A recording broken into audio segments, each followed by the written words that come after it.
Guided meditation is, for so many people, the best way to truly gain benefit in your response to personal challenges. As you invest and bring your own experience to the guided meditations, you'll give yourself the best chance to change long-standing patterns from suffering toward a state of well-being, peace, and healing. It's important to put yourself in a comfortable body position in a private space where you're not disturbed. Turn off your phone and be ready to really be alert. So allow yourself to remember something that sounds obvious, but isn't obvious. That you want to guide yourself in a direction that is going to care for you and care for others. And that you have a heart and that you want to activate that heart.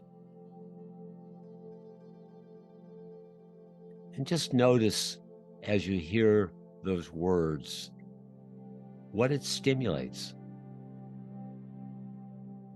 Does it stimulate trust? Does it stimulate judgment or inadequacy? Just notice it. Notice what your reactions are and come back to that intention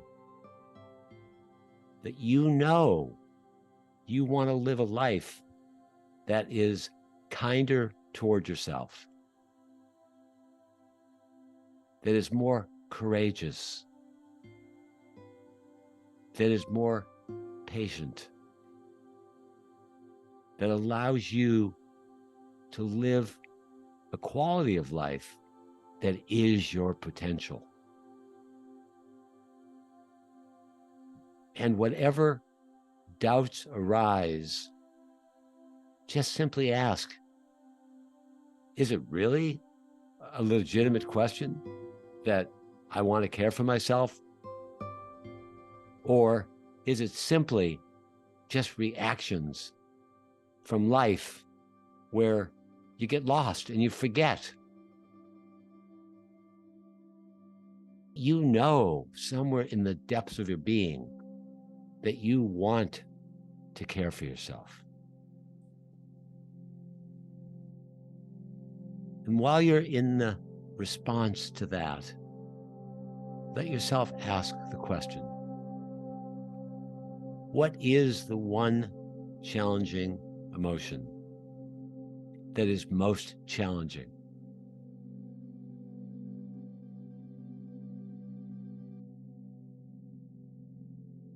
And appreciate the fact that you're observing intelligence and that you are being called by it right now for it to be recognized. And appreciate it.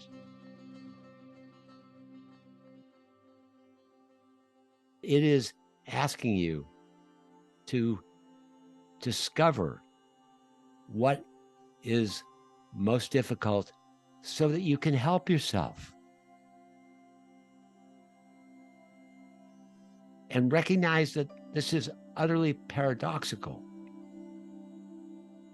Because when you can identify where you feel stuck or where you're buried, you feel like you're in quicksand,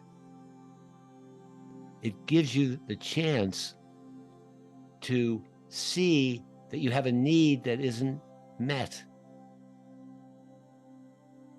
It also gives you the motivation to deal with an area where a part of you is really struggling.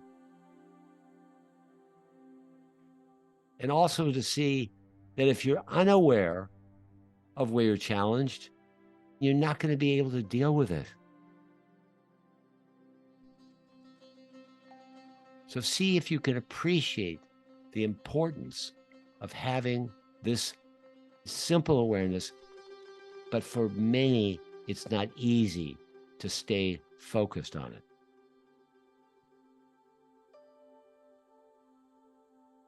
Realize that by being aware of it, it doesn't reinforce it. It gives you the capacity to move toward well-being.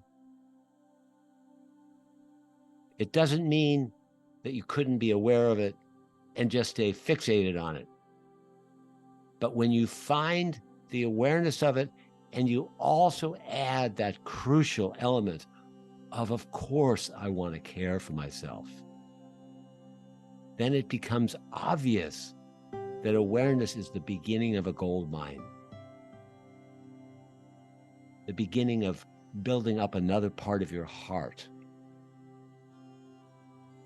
It's so important to recognize this is not masochistic or a futile exercise.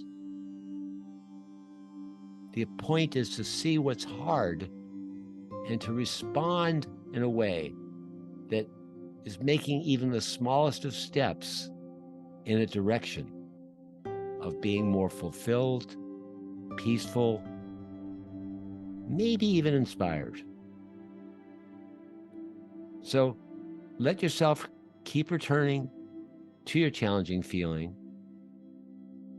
and also glimpsing your desire to care for yourself and ask wise questions as to how you can care for yourself more deeply and sense the possibilities.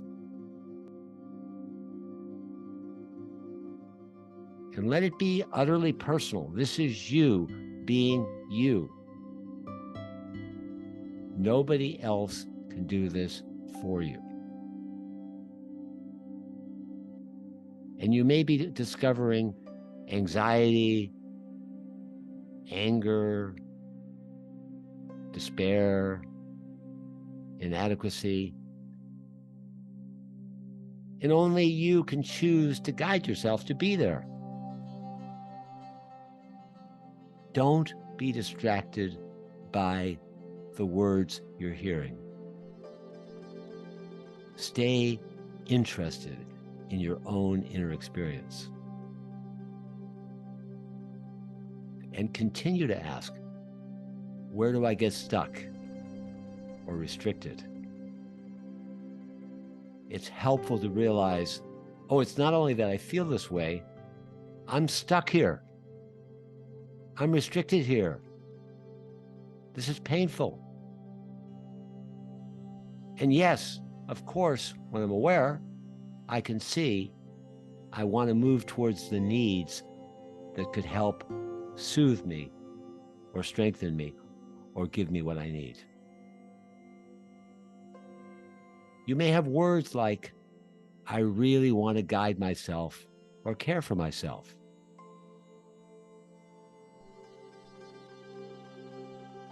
Let yourself ask, what is the specific question that gives me the best chance to help myself, given what I'm feeling or the challenge that I'm facing?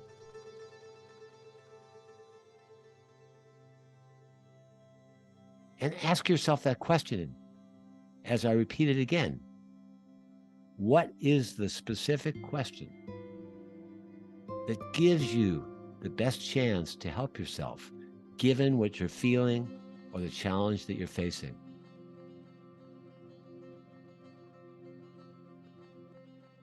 What are the thoughts, qualities, and actions that are most helpful?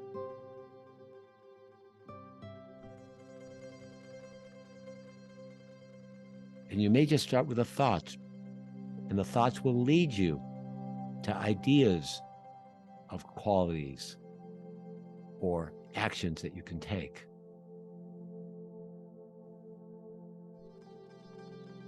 This awareness gives you the potential not to just be frozen, but to actively care for yourself and the situation you're in. Realize again and again that these questions will break up the cycle of just being in your challenging emotions, and it makes it an alive dynamic where forever, if you get this, whenever you're feeling challenged, automatically it sparks the questioner in you that's coming from the observer that knows you need guidance. You need to ask, what way can I find resources or qualities or actions? And it's only interested in your well-being.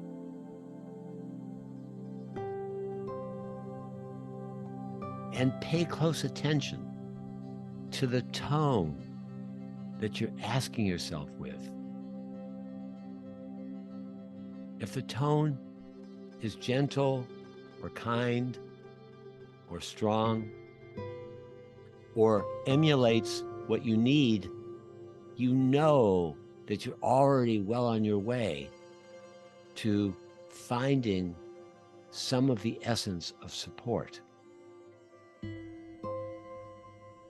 And if you see that the tone isn't, then you want to ask the question again.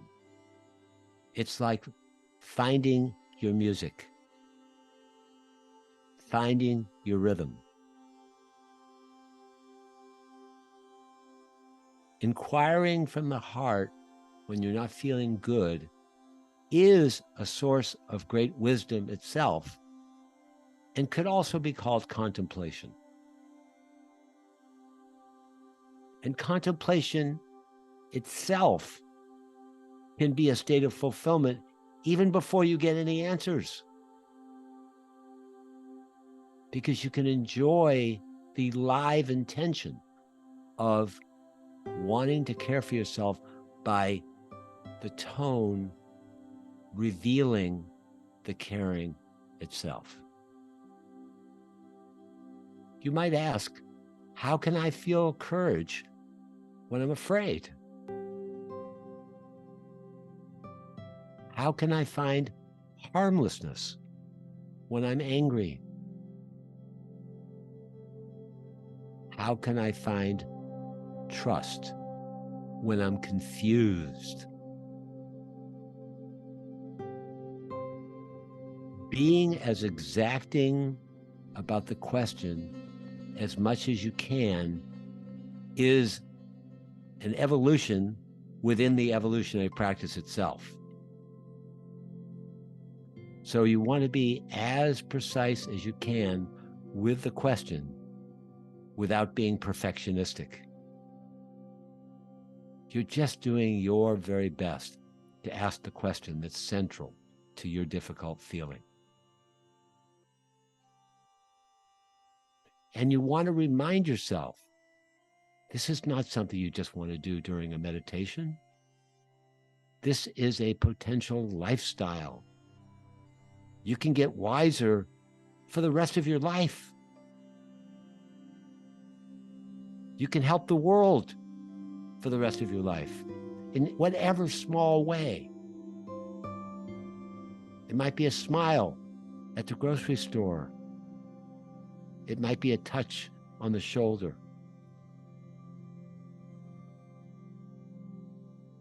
As you ask this question, let it relate more and more to the present and the near future. As you do that, it becomes more grounded. If we go way off into the future, none of us can do that. If we go into the past, none of us can change that. So let it relate more and more to the present and the near future.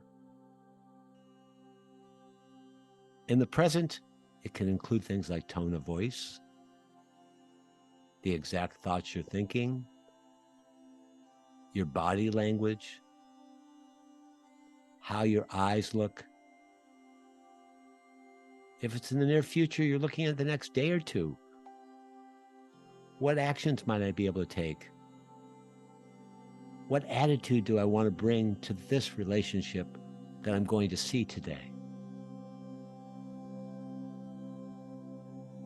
And as you more deeply realize that you get to be contemplative. It's not that you should be. It's not a moral standard. It's a gift you're giving yourself. It's natural that some gratitude will arise inside you because you've found a direction to care for yourself no matter what state you're in. It will allow you not to be as afraid because you have this capacity that you've been developing where difficult state, helpful question. And it becomes associated immediately. Why wait? If you remember, you won't want to wait. And recognize I get to ask these questions no matter what's happening, no matter what I'm feeling.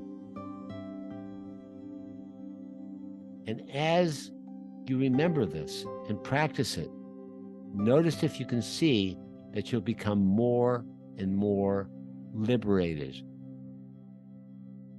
and relaxed and trusting